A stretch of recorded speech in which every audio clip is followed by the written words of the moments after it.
Have you ever traveled within Europe by plane? It could be a lot easier than you would think. Let me tell you about my first trip to Europe, from Eindhoven to Barcelona. The night before the flight, I packed all the things I need for this trip. Like every time I travel, I put my passport into the most hidden pocket in my backpack, since that is what I consider the most valuable and important thing. Everything at the airport went surprisingly well. I head straight to the security after arriving at the airport. It took me less than 20 minutes to go through security and to find my boarding gate. As I was really pleased with the efficiency of the airport, one thing did raise my attention. My passport was not checked even for once. As people who are used to the American way of traveling, every time when we arrive at an airport, our valid ID, whether a passport or a driver's license, will be required for at least 3 times. Once when we check our bags, once when we go through security, and once before we board the airplane. It doesn't matter if we're flying internationally or domestically. This is not the case in Europe. After a few weeks of traveling, I realized that this is a common thing. Like at Dusseldorf Airport, I saw the staff scanning a whole family's boarding pass without asking for a single ID. They were all ready to board within 10 seconds. For the first few times that I flight, I prepared too much time for things like border control and security. My gate wasn't even announced, and I ended up wandering around the airport for more than an hour with nothing to do.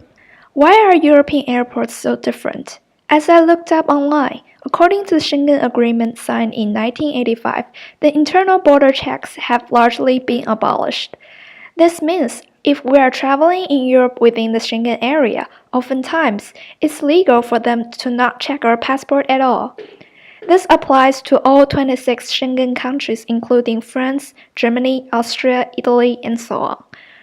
For most flights, all we need to do is to scan our boarding pass before security and boarding. For most airlines, we don't even need to print our boarding pass beforehand.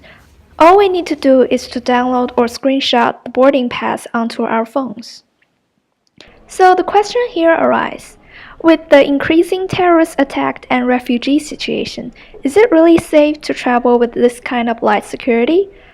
Laura Rogers, a tourist from America, expressed her concern. We should check passports again because it's just another added security, and you can easily, not easily, but I feel like people could get fake passports, and there have been a lot of terrorist attacks, but I feel like it shouldn't be like stereotyped at all or like judgmental. It should just be like another added thing, like going through security, you unhook all your stuff, it's just another added thing.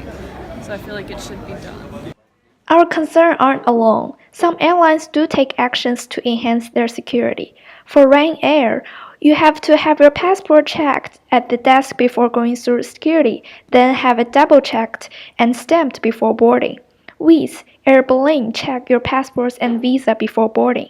Countries like Germany, Sweden, Austria, Norway, and France have tightened their border control, so we must bring all travel documents like passport and Schengen visa with us to prove eligibility until the terrorist attack and refugee situation abate.